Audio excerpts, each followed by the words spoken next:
Burning Point. Hello and welcome to the show with me, Ekaterina Kudashkina.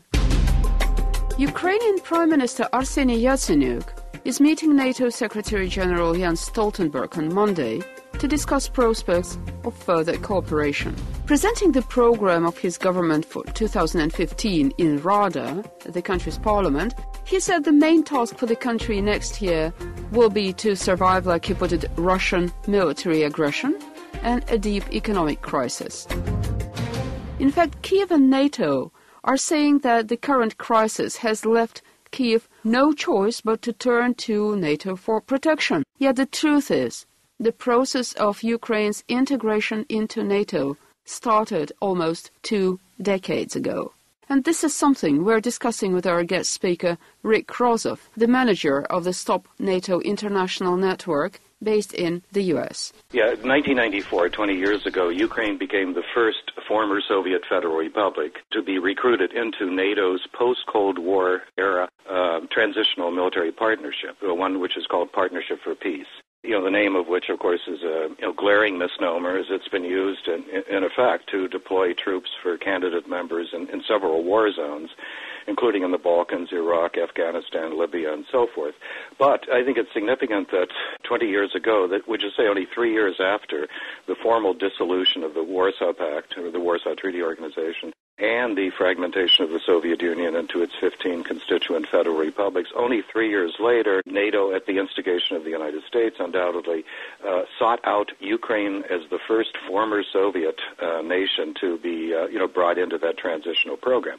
That same Partnership for Peace military program was the one used to cultivate 12 new military full members of NATO in the decade between 1999 and 2009, starting with Poland, Hungary, and the Czech Republic. In 1999, 7 more countries, including 3 former Soviet republics in the Baltics, Estonia, Latvia, and Lithuania in 2004, and then 2 Balkans countries in 2009. So that what we've seen is that the United States, the Pentagon more specifically, and the North Atlantic Treaty Organization have had their sights set on Ukraine a long time back. So to claim that the massive military expansion in Eastern Europe, so far this year, over the past 11 months or so, is in any way specifically a response to the annexation of Crimea or the fighting in southeast Ukraine is misleading people. The fact is the United States wanted to incorporate NATO into the North Atlantic Treaty Organization to consolidate the new military Iron Curtain that runs along Russia's entire western border from the Baltic to the Black Sea. That's incontestable. Now, Ukraine is devastated, and if we look at similar examples in Europe, like Kosovo, for instance, there are quite dim prospects that this country is going to perhaps get more structured and more stable and more peaceful.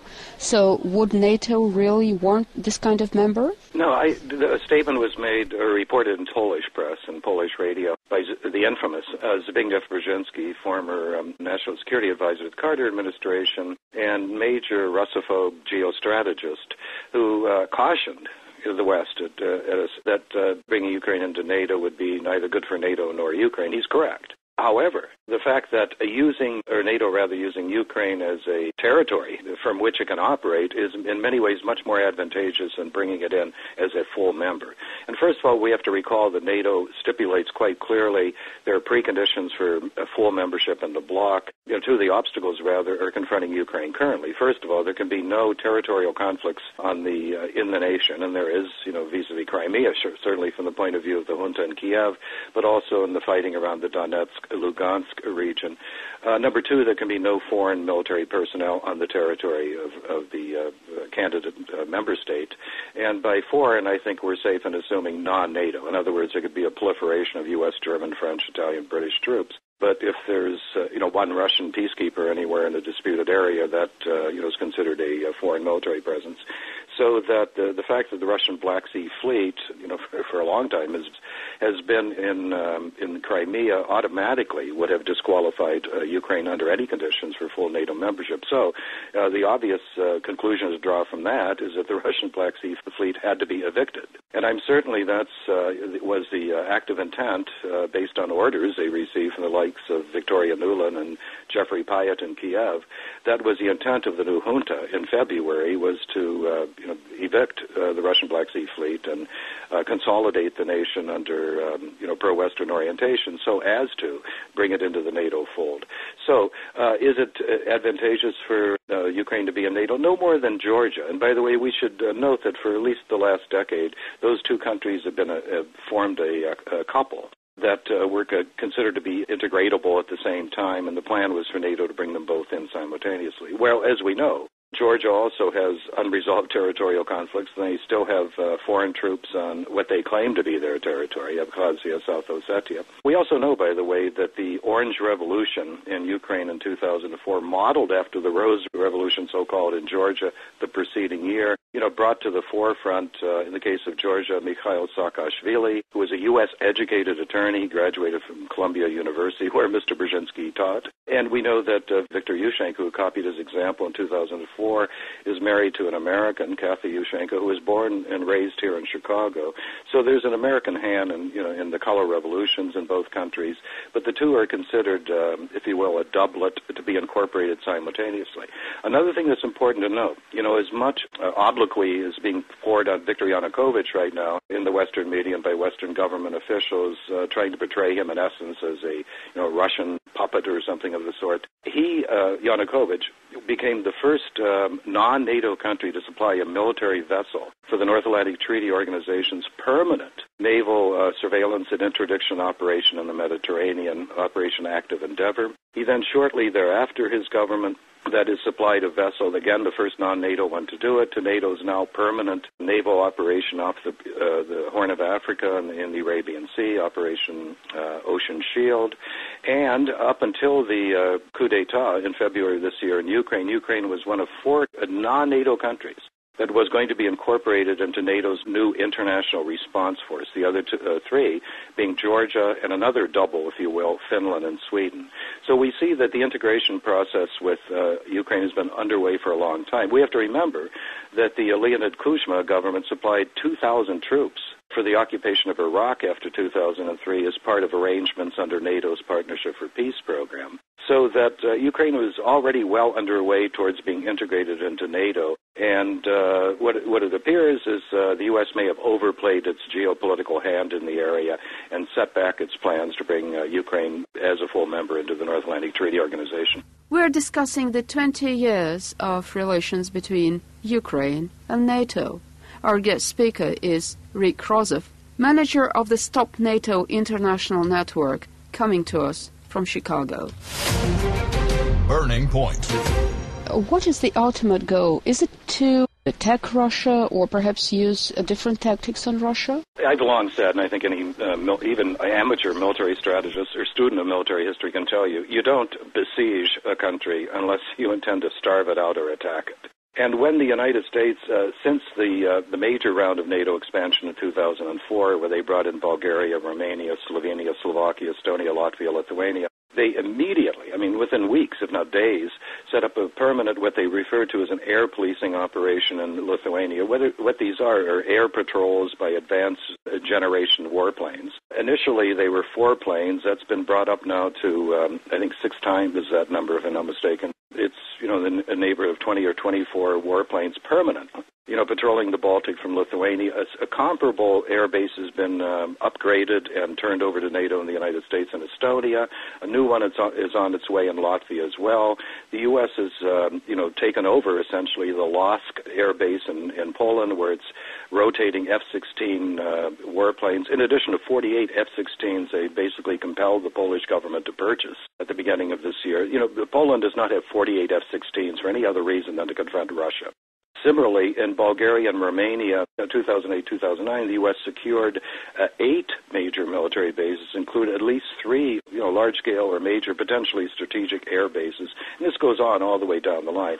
The world's first multinational strategic airlift operation is conducted by the U.S. and NATO out of an air base in Hungary now. so that the entire western flank of Russia, let me please emphasize that again, the entire western flank of Russia is now witnessing an increase in NATO military activity, the opening and upgrading of new military bases, the deployment of 600 U.S. paratroopers to Estonia, Latvia, Lithuania, and Poland, the deployment, as I mentioned, the rotation of U.S. F-16s from Italy to Poland, a permanent Task Force East multi-service military operation operating out of Bulgaria and Romania, a Black Sea rotational force component of the U.S. Marine Corps in the same area. And we could go, incidentally, 4 years ago, the deployment of U.S. Patriot Advanced Capability 3 longer-range interceptor missiles in Poland, some 30 miles from the Russian territory of Kaliningrad. So what is, indisputable, and I think the significant fact right now is that for a year, that doesn't even take into account the building of the U.S. interceptor missile system, where they're going to be deploying advanced new generation interceptor missiles in Poland and Romania, as well as surveillance radar facilities. So, given all that, and I have by no means exhausted, the deployment of NATO facilities and equipment and personnel in the area, that the inevitable conclusion I would have to draw from that is somebody is preparing for war with Russia. And I might cite an article yesterday from Stars and Stripes, which is the official newspaper of the American Armed Forces, that talked about a recently concluded war game in Germany, that the scenario for which was a nation invades Estonia, and it resulted in, amongst other things, missile strikes and cyber warfare. I leave it to your listeners' imagination which country is intended as the aggressor in that scenario. And in this case, Europe and its European allies are held hostage. They are held hostage is the kindest interpretation of that. I think rather one should look into the curriculum vitae, into the biographies of heads of state of Europe. You'll discover, for example, that the head of state of Estonia, whose country is the imaginary victim of something that could trigger World War III, is an American citizen, Tumas Ilves. He was raised in the United States. He worked for Radio Free Europe, Radio Liberty, which is, at the very least for the State Department. Up until a few years ago, his counterpart in Lithuania was Valdis Adamkus, another American citizen, who lived here in Chicago for decades, who also worked for the U.S. federal government. And at about the same time, the head of state of Latvia was a woman who was raised in Canada and worked for the foreign government. First of all, we have to understand who we're talking about, and we're talking about heads of state and other political figures in Europe. We're talking about people who belong to transnational think tanks and planning bodies.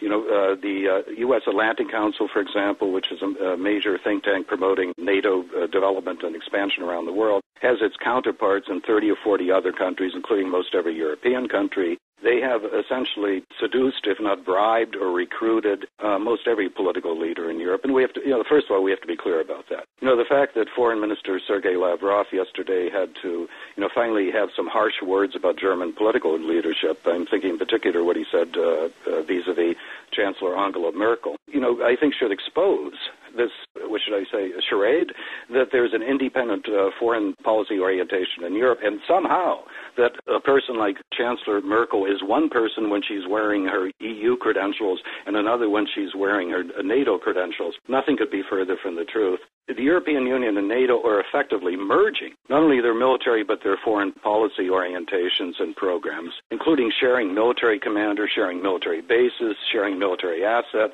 It's a very delicate question right now where the NATO ends and the European Union begins. So I think that anyone sitting in Moscow who is believe that there is some essential difference between the EU orientation of European leaders and the NATO one had better go back to the drawing board and reevaluate their perspective. They've made a dangerous, if not a fatal, mistake. We have to keep in mind this whole tragedy in Ukraine began in November of last year when the Yanukovych government did not refuse but simply delayed the signing of what was called an association agreement with the European Union, one that was being pushed by the United States, I need hardly add, and that, which incidentally, anyone who's seen the document, it has a very strong military component. It would effectively integrate Ukraine into Western military structures, whether with an EU or a NATO stamp on it almost doesn't matter, because the two, EU and NATO, are united under a program in the 1990s called the Berlin Plus Agreement, which effectively merges the militaries of those two organizations. Mr. Rozoff, thank you so much. And just to remind you, our guest speaker was Rick Rozoff, the manager of the Stop NATO International Network, coming to us from Chicago. Well, and with this, we end this edition of Burning Point, brought to you by me, Ekaterina Kudashkina. Thank you so much for staying with us. Goodbye, and take care.